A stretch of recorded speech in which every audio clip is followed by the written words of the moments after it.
உங்கள் வாழ்வில் முப்பிறவியிலும் மற்றும் இப்பிறவியிலும் செய்த பாவங்களை பந்தாடி நீங்கள் செய்த புண்ணியங்களை கோடிக்கணக்கில் உருமாற்றி தரும் ஒரு அதிசய திருத்தலம். அது மட்டுமல்லாமல் உங்கள் உள்ளழகையும் வெளிப்புற அழகையும் மேம்படுத்தி உங்கள் வாழ்வில் முன்னேற்றத்தை உருவாக்கும் ஒரு அதிசய திருக்கோயில். இப்படிப்பட்ட பல அதிசயங்கள் மற்றும் அற்புதங்கள் நிறைந்த திருக்கோயிலான கோடீஸ்வரர் அல்லது கைலாசநாதர் திருக்கோயிலை பற்றி தான் இந்த வீடியோவில் பார்க்க போகிறோம். வணக்கம் மக்களே, நான் உங்கள் சரோ. வாங்க வீடியோக்குள்ளே போகலாம்.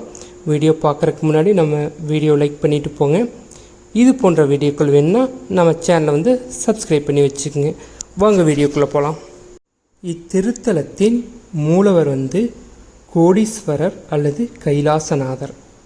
தாயார் யாருன்னு கேட்டிங்கன்னா பந்தாடு நாயகி அல்லது கந்துக கிரீடாம்பாள். தலவிருச்சு வில்வ மரம் மற்றும் ஆமணக்கு மரம்.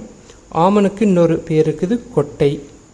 அதனால்தான் இந்த திருத்தலம் அமைந்துள்ள ஊருக்கு கொட்டையூர் என பெயர் வந்தது. இந்த கோயிலோட தீர்த்து அமுதக்கிணறு. இந்த கோயிலானது திருநாவுக்கரசரால் பாடல் பெற்ற தலம். அதாவது 274 தேவார பாடல் பெற்ற தலம் உங்களுக்கு தெரியும். இத்தலம் 44வது தேவார பாடல் பெற்ற தலமாக விளங்குகிறது. காவேரி வடகரை தலங்களில் 44வது தலமாக விளங்குகிறது. சரி, இந்த கோயிலோட தல வரலாறு என்னன்னு பார்ப்போம் வாங்க. சத்தியரதி என்பவர் திரிகர்ஸ்த தேசத்தை ஆண்ட ஒரு மாபெரும் மன்னர். அவருக்கு ஒரு ஆண் குழந்தை பிறக்குது. அந்த ஆண் குழந்தை மிக மிக மிக அழகான ஆண் குழந்தையாக பிறக்குது. அந்த ஆண் குழந்தைக்கு சுருசி அப்படின்னு பெயர் வைக்கிறார். சுருசி சின்ன வயசிலிருந்தே சுறுசுறுப்பாக திரியும் ஒரு குழந்தை. அதன் காரணமாக முனிவருடைய சாபத்துக்கு ஆளாகிறார். ஏன்னு கேட்டிங்கன்னா, ஒரு முறை முனிவர் தவம் செய்யும் பொழுது அவர் விளையாட்டுத்தனமாக அந்த தவத்தை அவர் கலைச்சிட்றாரு சுருசி. அதன் காரணமாக முனிவர் அவருக்கு ஒரு சாபம் கொடுக்குறார். சுருசிக்கு என்ன சாபம் கொடுக்குறார் அப்படின்னா, உன்னுடைய அழகு உருவம் மாதிரி பிசாசு வடிவம் நீ பெறுவாய் அப்படின்னு சொல்லிட்டு சாபம் கொடுத்துறாரு. சாபம் கொடுத்த அடுத்த கணமே சுருசியோட அழகு மாறி பிசாசு வடிவத்தை பெறார். நாம் இப்போ பிசாசு நினச்சாவே எவ்வளோ பயமாக இருக்குது. ஆனால் அந்த பிசாசு வடிவத்தை பார்க்குற மக்களுக்கு எப்படி இருக்கும்? அங்குள்ள மக்களுக்கு ரொம்ப பயப்படுறாங்க. அப்படியே பார்த்தோன்னே ஓட ஆரம்பிக்கிறாங்க சுருசியை பார்த்தோன்னே. ஆனால் சுருசிக்கு மனசில் ஒரே கஷ்டம். இத்தனை நாளாக தன்னை பார்த்து தன்னுடைய பழக நினைத்த மக்கள் தன்னை இந்த உருவத்தை பார்த்து பயந்து ஓடுறாங்களே அப்படின்னு நினைத்த சுருசி என்ன நினைக்கிறான்னா, மீண்டும் தன்னுடைய மக்கள் தன் வசம் வரணும் அப்படின்னு நினைத்த சுருசி சிவபெருமானை நோக்கி கடும் தவம் புரிகிறாரு. அதன்படி சிவபெருமானும் அவர் முன் தோன்றி உனக்கு என்ன வரம் வேணும் அப்படின்னு கேட்கும் பொழுது சுருசி சொல்கிறாரு, எனக்கு இந்த சாபத்திலேருந்து விமோச்சனம் என்ன அப்படின்னு நீங்கள் சொல்லணும் அப்படின்னு கேட்கும் பொழுது சிவபெருமானும் சொல்கிறாரு, கொட்டையூர் என்னும் கிராமத்தில் கோடீஸ்வர திருக்கோயிலில் உள்ள என்னை வழிபட்டுட்டு ஏராண்ட முனிவரால் ஏற்படுத்தப்பட்ட அமுத கிணத்தில் நீ நீராடினால் மட்டுமே உன்னுடைய சாபம் நீங்கும் அப்படின்னு சொல்லிட்டு அவருக்கு வரம் கொடுத்துட்டு மறைகிறார். அதன்படி சுருசியும் பல நாட்களாக பயணம் மேற்கொண்டு கொட்டையூரை அடைகிறாரு. கொட்டையூரை அடைஞ்சிட்டு இங்குள்ள தாயாரான பந்தாடு நாயையும் வழிபட்டுட்டு கோடீஸ்வரரையும் வழிபட்டுட்டு ஏராண்ட முனிவரால் ஏற்படுத்தப்பட்ட அமுத கிணத்துல நீராடுறார். சுருசி நீராடி வெளியே வரும் பொழுது பிசாசு வடிவம் மாறி ஏற்கனவே அவர் அழகானவர், அதை விட மிக மிக அழகான தோற்றத்தில் வெளியே வரார். இதை பார்த்தோன்னே சுருசிக்கு சொல்ல முடியாத மகிழ்ச்சி. அதன் பின்பு சிவபெருமானுக்கு நன்றி தெரிவிக்கும் விதமாக புதிய வஸ்திரங்களை அவருக்கு வாங்கி படைத்து அர்ச்சனை செய்த பின்பு தன்னுடைய தேசத்துக்கு திரும்பி வராங்க. முன்பே விட இப்போ அழகாக இருக்கிற பார்த்த மக்கள் வந்து சுருசியை வந்து வணங்கி அவருக்கு பின்னாடி போக ஆரம்பிக்கிறாங்க. இதான் இந்த கோயிலோட தல வரலாறு. ஏராண்ட முனிவரால் ஏற்படுத்தப்பட்ட அமுத கிணறை வந்து இன்னும் இந்த கோயிலில் பார்க்கலாம். இந்த வீடியோவில் கடைசியில் நான் காமிச்சிருக்கிறேன். இங்கே வரும் பெண் பக்தர்கள் வந்து அந்த அமுத கிணத்திலிருந்து நீரை வந்து தன் தலையில் தெளிச்சுக்கிறாங்க. ஏன்னு கேட்டிங்கன்னா முன்பை விட அழகு வந்து மேம்படும் என்பது அவங்களோட நம்பிக்கை. இதை இந்த கோயிலோட தல வரலாறு. இந்த கோயிலோட சிறப்பு என்னன்னு பார்ப்போம் வாங்க. ஆமணுக்கு கொட்டை செடியின் கீழ் லிங்கம் வெளிப்பட்டதால் இந்த ஊருக்கு வந்து கொட்டையூர் என பெயர் வந்தது. அதே மாதிரி கோடீஸ்வரர் என ஏன் பெயர் வந்ததுன்னு கேட்டிங்கன்னா பத்திரியோகி முனிவருக்கு வந்து இறைவன் கோடி விநாயகராக, கோடி அம்மையாக, கோடி முருகனாக, கோடி தம் திருவுருவமாக காட்சி தந்ததால் இறைவனுக்கு வந்து கோடீஸ்வரர் என பெயர் வந்தது. இந்த தலம் வந்து கல்வி அபிவிருத்தி தலமாக விளங்குகிறது மற்றும் மார்க்கண்டேயர் வழிபட்ட தலம். இது இந்த கோயிலோட சிறப்பு.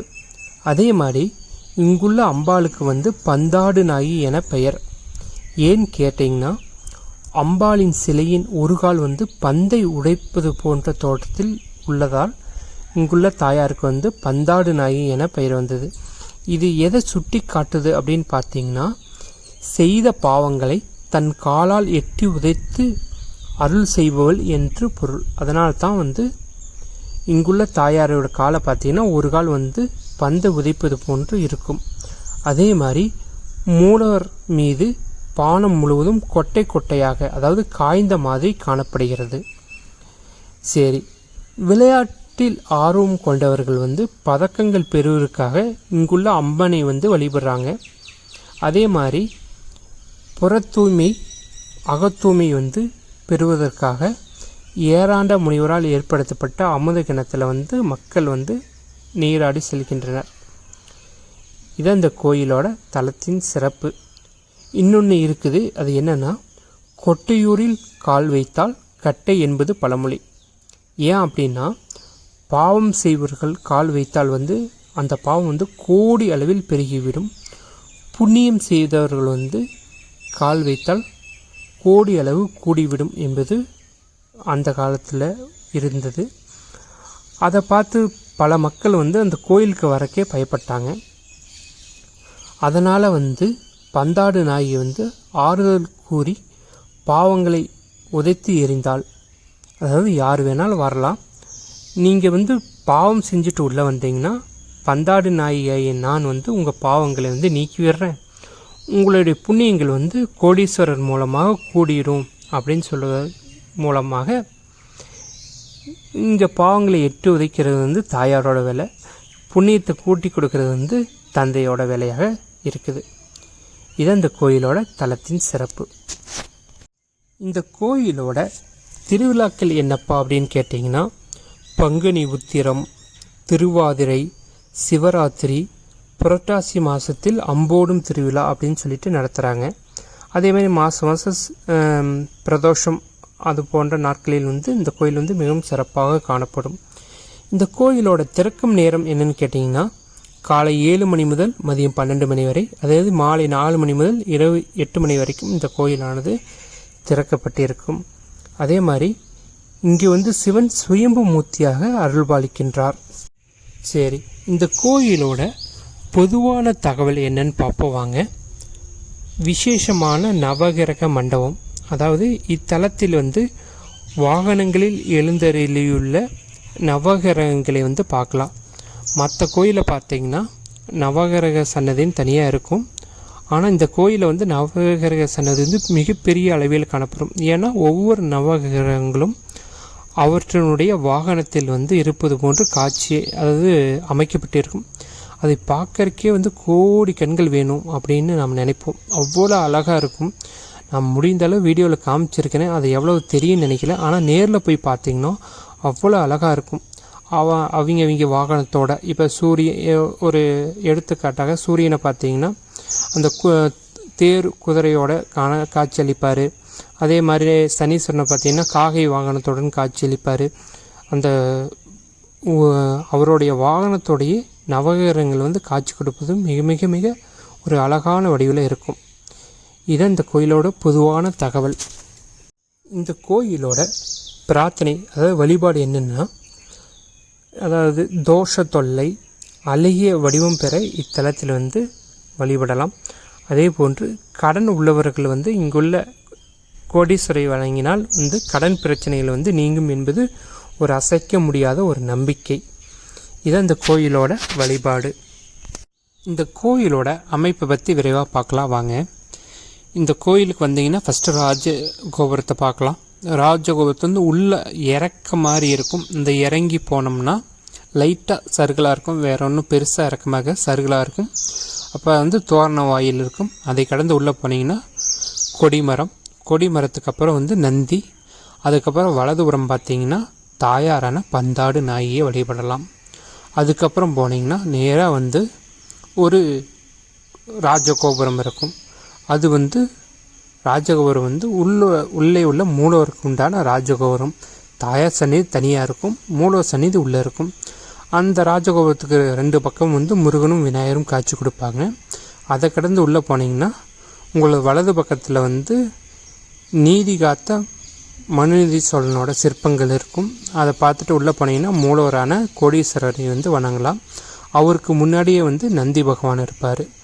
அதுக்கப்புறம் வந்து உள்ள சுற்றில் என்னென்ன தெய்வங்கள் இருக்குதுன்னு பார்த்தீங்கன்னா ஐயப்பன் சிலை இருக்கும், அதே மாதிரி முனிவர் சிலை இருக்கும், அதுக்கப்புறம் 4 சிலைகள் இருக்கும். அதுக்கப்புறம் உள்ளே வந்து லிங்கோத்பவர், அதே மாதிரி நடராஜர், கோடி விநாயகர், கோடி முருகர், மகாலட்சுமி, துர்க்கையம்மன், சண்டிகேஸ்வரர்.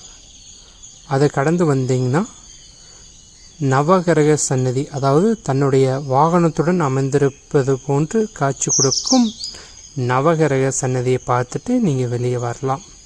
இதுதான் இந்த கோயிலோட அமைப்பு. சரி, இந்த கோயிலுக்கு வரும் வழி என்ன அப்படின்னு கேட்டிங்கன்னா, அதாவது முகவரி என்னன்னு கேட்டிங்கன்னா, தஞ்சாவூர் மாவட்டம் கும்பகோணம் வட்டம் கொட்டையூர் என்னும் கிராமத்தில் இந்த திருக்கோயிலானது அமைப்பட்டுள்ளது. சரி, எப்படி வர்றது, அது வந்து முகவரி எப்படி வர்றது அப்படின்னு கேட்டிங்கன்னா, ஃபஸ்ட்டு கும்பகோணத்தில் இறங்கிருங்க. இறங்கிட்டு மேலக்காவேரி போகிற ரூட்டில் வந்து இந்த கோயிலானது அமைப்பட்டுள்ளது. கரெக்டாக சொல்லணும்னா கும்பகோணத்துலேருந்து ஒரு 6 கிலோமீட்டர் தூரத்திலேயே வந்து இந்த கோயில் வந்து இருக்குது.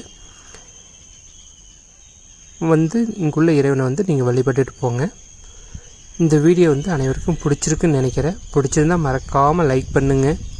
நீங்கள் போகிற ஒவ்வொரு லைக்கும் தான் என்னை வந்து அடுத்தடுத்த வீடியோக்கள் எடுத்து கொண்டாருக்க வந்து உற்சாகப்படுத்தும், வேற ஒன்றும் கிடையாது. இது போன்ற வீடியோக்கள் வேணும்னா நம்ம சேனலை வந்து சப்ஸ்கிரைப் பண்ணி வச்சுக்கோங்க. உங்களுக்கோ இல்லை உங்கள் உறவினருக்கோ யாருக்காச்சும் கடன் பிரச்சனை இருந்தால் அந்த கோயிலுக்கு வந்து வர சொல்லுங்கள். அதே மாதிரி அழகிய உருவம், அதாவது நாம் அழகு இல்லை அப்படின்னு நினச்சிங்கன்னா இந்த கோயிலில் உள்ள அமுத கிணத்துல வந்து நீராடுங்க. கண்டிப்பாக வந்து அந்த எண்ணங்கள் வந்து மாறும். அழகு இல்லைன்னு யாருமே நினைக்கக்கூடாது. தன்னோட செல்ஃப் கான்ஃபிடென்ஸ் தான் வந்து ஃபஸ்ட்டு முக்கியம். அழகுங்கிறது நம்ம நினைக்கிற எண்ணத்தில் தான் இருக்குது, வேற ஒன்றும் கிடையாது. அதனால் அழகுங்கிறது ஒரு பொருட்டாகவே நம்ம எடுத்துக்கூடாது. எல்லாருக்கும் அழகு தான். தன்னை ஃபஸ்ட்டு நேசித்தா தான் வந்து நாம் அடுத்து நேசிக்க முடியும். அழகுன்னு நம்ம சொல்லக்கூடாது. ஆனால் இந்த இறைவனுக்கு வந்து அப்படி ஒரு வடிவம், பிசாசு வடிவம் மாறினால அழகு பற்றி சொல்கிறாங்க, வேற ஒன்றும் கிடையாது. அழகுங்கிறது ஒரு பொருட்டாகவே நம்ம எடுத்துக்கூடாது. அனைவரும் அழகு தான். அதனால் வந்து அது ஒரு பொருட்டாக கிடையாது. உங்கள் கடன் பிரச்சனையில் இருக்கிறீங்க, கண்டிப்பாக வந்துட்டு போங்க. உங்களுடைய கடன்களை வந்து பந்தாடு நாயை வந்து எட்டி உதைத்து உங்களுடைய செல்வங்களை வந்து கோடீஸ்வரர் வந்து கோடியாக பெருக்கி கொடுப்பார் என்பது ஒரு நம்பிக்கை. அதாவது கடன் பிரச்சனையிலேருந்து வந்தீங்கன்னா அந்த கடன் பிரச்சனை நீங்கி கண்டிப்பாக உங்கள் வாழ்வில் வந்து முன்னேற்றம் அடையும் என்பது ஒரு அசைக்க முடியாத ஒரு நம்பிக்கை. சரி, இந்த வீடியோ வந்து நான் இத்துடன் முடிச்சுக்கிறேன்.